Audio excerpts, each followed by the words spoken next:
I'm here to share what I thought of my very first Influenster box, which was the SunKissed VoxBox. This was a card that came with it. And these are the products on the back. I'm gonna start off with talking about this Oil of Olay or Olay Fresh Effects BB cream. It's a sunscreen skin perfecting BB cream tinted moisturizer with SPF 15, and it's broad spectrum. The one that I was sent was light to medium in color. For me, I've never really worn BB creams or foundation for that matter. I just usually wear moisturizer. So I don't really have too much to go on, but half of my face is covered with BB cream, which is this half of my face. And this half just has moisturizer on it. And you can kind of tell it's got a dewier finish. I think you can't really tell on camera, but my face is a little darker or more tan on this side of my face, on the side that has BB cream. I did notice the first time I put it on, I had used a facial scrub on my face at first, and then I put it on over my skin, and it kind of stung a little bit, but it went away after like a minute, or maybe even less than a minute. It is very sheer. I have freckles here, and I can definitely still see them, but it is kind of buildable. You can definitely layer it, but not to the point where I think you would get a full coverage like with a foundation or anything like that. Here's the cream. It's actually a pretty big container. It's 2.5 ounces. I find it kind of annoying to use because if you squeeze down this way, like, I found that way too much came out. It has a pretty strong fragrance, which I don't mind. It smells like floral perfume a little bit. Here. That's the color. My hand is more tan than my face, but like it disappears. You can still kind of see it there, but it's very floral. It smells maybe like honeysuckle, but it doesn't bother me, and I think it probably goes away after a while. I like it.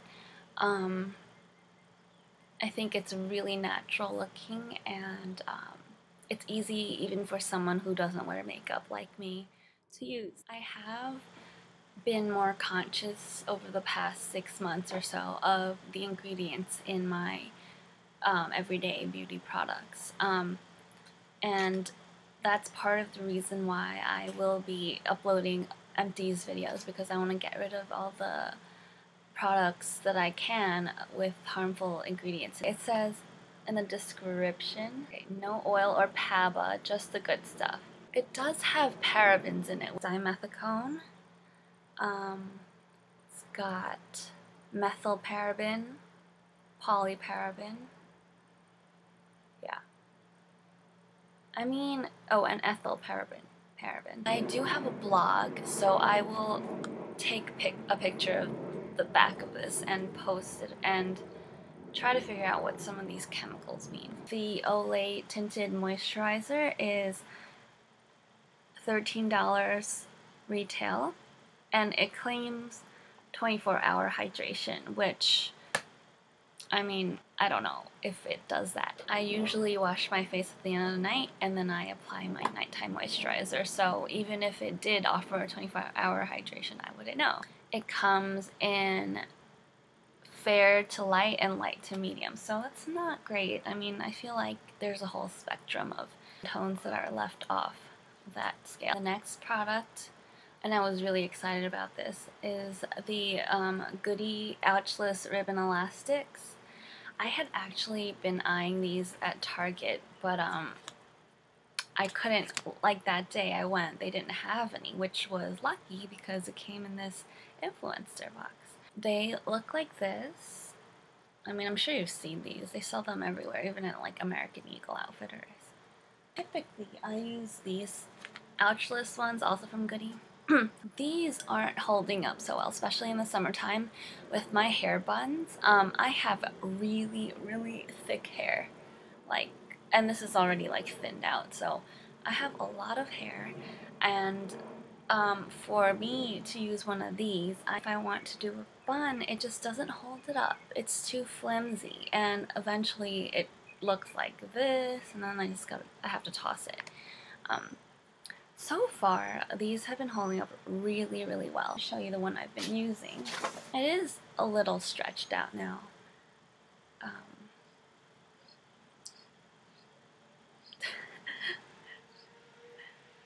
Yeah, so it is a little more stretched out, but it's still working really well, because usually by now, if I tie buns like that, I can only use it once.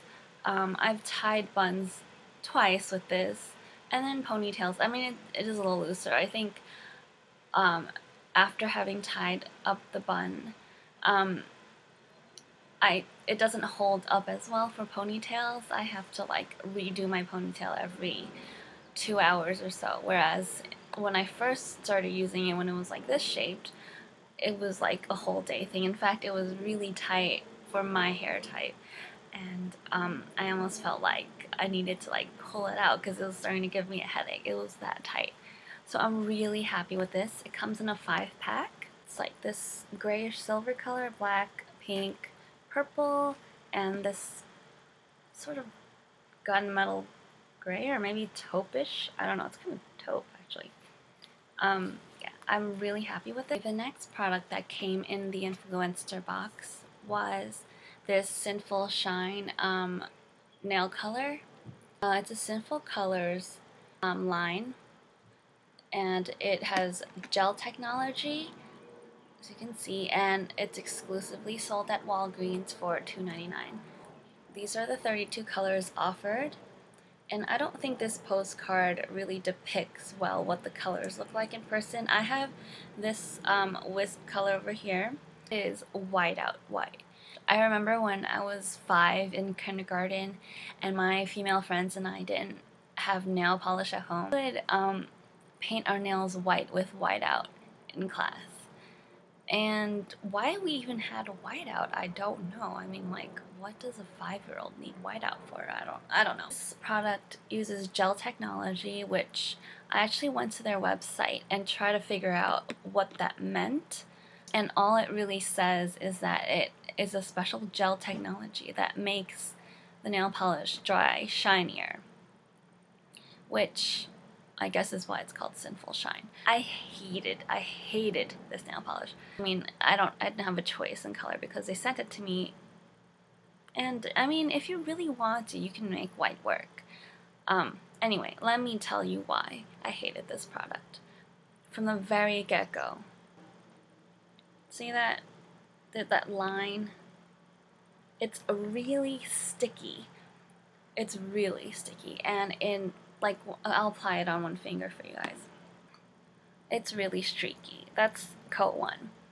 It's streaky, it's sticky, and it's just really difficult to work with. Now, it might have something to do with the color, because I had a similar color. I had a really light pink in this from Avon once, and it was really difficult to work with as well. It was very goopy and sticky, so when I put on layers you could see the lines between it. It wasn't like watery enough. Almost impossible to scrape the parts off where, you know, look, it's just not coming off. I'm gonna apply the second coat now. So it's opaque now after 2 coats, which is nice. And it is very, very shiny. It looks like that. There are kind of streaks, but it's not to the point where I would like go, oh, I hate this, I'm not gonna do the rest of my nails. So I did the rest of my nails, and after they dried, they bubbled. Like, a lot of them. It looked like I had like a heat rash under my nails. It was really ugly. It didn't chip. I wore it for 2.5 days, and then I went and I baked something. I was kneading dough, which I don't think normally is a problem or issue with nail polish. And strips of my nail polish came off. Like, I had like a hole here, and then I had them over here and here. On top of that, the corners of some of these started like pushing upwards, like they were melting or something. I thought that was really suspect. I definitely will not be repurchasing any of those. I don't recommend it, but then again, like I said, it might have to do with the color, because I tend to find that light colors have formulas like this, whereas darker colors are more watery and go on a lot more evenly. So the very last product that was in the SunKissed VoxBox was this Dr. Scholl's for her high heel gel insole. It says on it that it's pretty much invisible, and it has a gel arch that shifts the pressure off the ball of your foot. It's made for shoes that are open-toed and 2 inches or higher. It has a sticky back, so you peel this away. You can remove this without damaging your shoes. But I did test these out in a pair of my open-toed high heels. I also tested them out in a pair of closed-toed ankle booties that had like 2.5-inch heels or 2-inch heels. I did find that they made my shoes a little bit tight. I always had trouble with rubbing behind my foot, you know, like on my ankle, because it was a little loose and it would just like slide back and forth. But these made them fit perfectly, and they are very comfortable. This is the profile. It's like got a hump in the middle and pretty flat heel and ball area. However, it does have this like brain-like maze thing that you stick down at the ball of your foot. This really was nice because it like kind of relieves that pressure where your foot, you know, bends. This was also nice, but I didn't feel that it really did anything. It wasn't solving any problems that I had, maybe because I don't have those kinds of problems with like pain in this area. It was very comfortable though. It was like cushy, obviously. Now, I feel that most women, their biggest complaint about heels, other than the chafing and the scrapes and whatever, is that because when they have to stand on their heels for so long, their heels start to hurt, right? Because that's where the stiletto or whatever is. So I was kind of confused about the design of this, that it's so thin. But I mean, I'm sure they did a lot of tests and found that if they had elevated that part or padded it more, it probably would have made the shoe not fit anymore. I would definitely recommend this. I think they are probably one of the better drugstore insoles you can buy. I don't really understand why these are for open-toed shoes only. I'm guessing it's because they are invisible and also because they're slimmer, but I don't see why you couldn't use these for closed-toed high heels. Those retail for $10.99. Those are all the products that I received complimentary for review from Influenster, my very first VoxBox, and I hope that was helpful for any one of you who was interested in buying any of the 4 products that I mentioned. That's it, and thank you for watching.